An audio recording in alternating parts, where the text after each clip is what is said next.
Hi everybody, Russ of My Hammers 11. Hope you're safe and well. If you're new to the channel, please consider subscribing and hitting the bell icon so you may do it every time we put new content on. As always, we'd like to thank our channel sponsors, Untuck It. Check them out in the description below for your t-shirts, shirts, polo top, jumper needs, and obviously they're designed to be worn untucked, particularly the shirts, obviously. And so check them out below. Lots of Black Friday deals coming up. We have another episode of our sort of newish sporadic series, which we're doing during lockdown, in Russ Crust. There we go. Hope you like that. Hope you like the name. I was quite pleased with myself on account with that. And we've had scones, and today I thought we'll do pizzas. It's the weekend, and you might want to get a takeaway, or you might want to do it yourself and spend a few hours in the kitchen. And as I said, I've really found solace in baking, particularly during lockdown 1.0. So I just thought it'd be something that would be useful to impart. And obviously we had a load of responses, positive responses from the first episode, the scones episode. So hopefully you've been baking your scones, and now we can do some dinner. So we can do some pizzas. Now, here we go. So here is the ingredients we need. As always, we'll have all the descriptions below of all the ingredients we need. But just to give you an idea, we're going to do it in two parts. We're doing the sauce first. So we're building the sauce.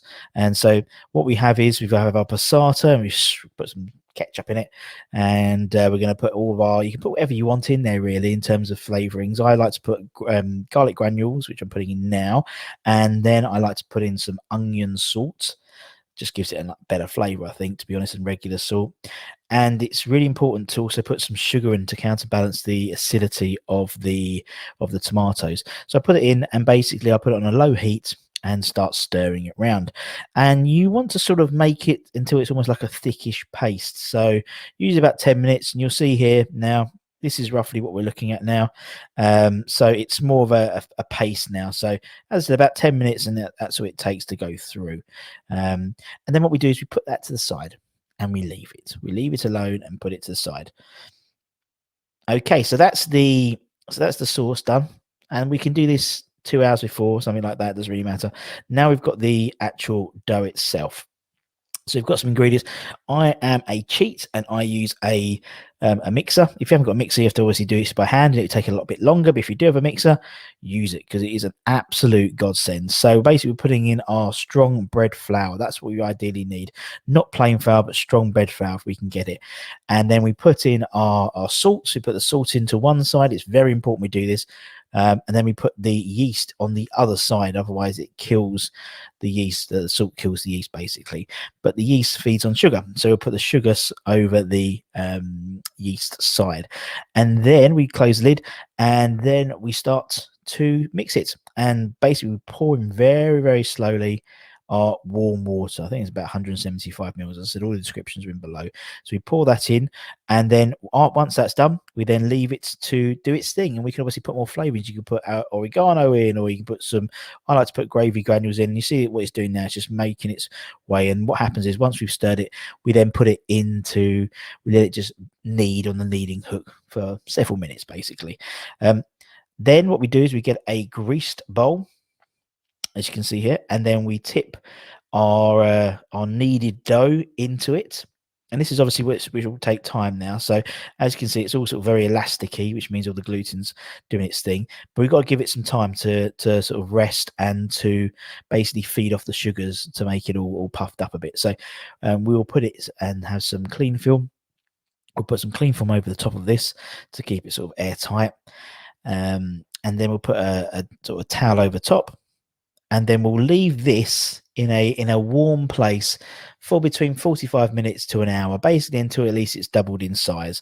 That's what we're looking for.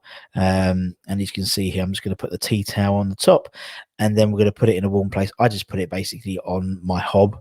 Sometimes I turn my hob on a little bit if it's a bit cold, just to warm it up a little bit. And that will be there for about 45 minutes to an hour. It gives me opportunity to clean everything else out, which is brilliant. So after 45 minutes, this is what it's going to look like. So you can see it's like well doubled in size, and what we've got to do is what's called knocking it back. So basically we've got to take all the air out of the dough. So you see me pushing it down very aggressively, but you can be with this because it's basically all air. And then what we do is we get a greased, we get a floured surface. So you see here, I've put some flour on the surface, just regular, just a bread flour you've been using, or maybe plain flour. It doesn't really matter, to be honest. And we put that all over it. We dredge it. I think it's called dredging the table. And then we pour out our proved dough. You can see how bigger it is now. And then we can divide this. For this amount of ingredients, we can make 4 large pizzas. And so I'll now cut those into 4 equal size. I'll roll them in a ball and then put them under a tea towel so they don't dry out while I'm doing all the stuff with each one individually. So it's important to try and keep them the same size, just because it makes things easier in terms of rolling them all out, in terms of the same thickness and stuff like that. So that's what I'm doing now.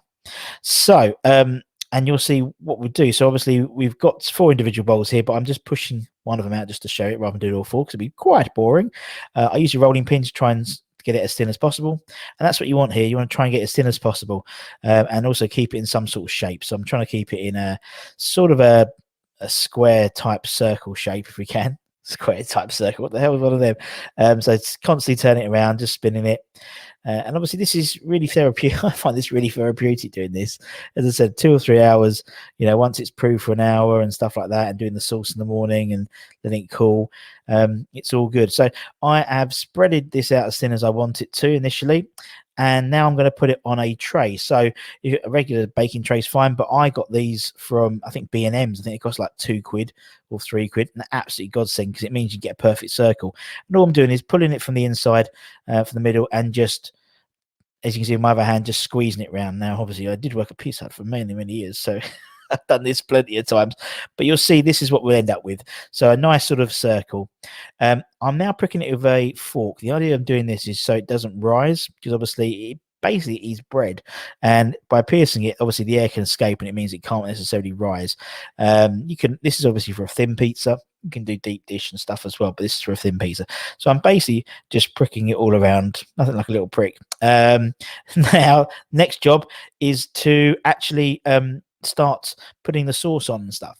So obviously we've got a cooled passata sauce, which we did earlier today, and you only use sort of 1 teaspoon, 1 sort of tablespoon, sort of big heaps one, and you just spread it around. If you want to make it more saucy, you can, and that's the idea of this. Now you can now decorate this, you can dress it how you want to, whatever toppings you want. Some people don't want cheese, you don't put cheese on. Some people want maybe vegan cheese or whatever. That's all we're doing now. So obviously I'm now going to be putting the cheese on. And so for this, I'm just using literally mozzarella, grated mozzarella. You get it in Tesco's or Sainsbury's. Cheapest one, doesn't really matter, to be perfectly honest. Obviously, if you do more expensive ones, you put Parmesan on top afterwards and it crispens up. It is totally up to you. So I sort of spread my cheese over. If you want more cheese, I think I'll probably put some more cheese on. I quite like my cheesy pizzas, to be honest. My daughter loves them as well. So you know, that's what we do. And then we put our toppings on. You put whatever toppings you want on, obviously.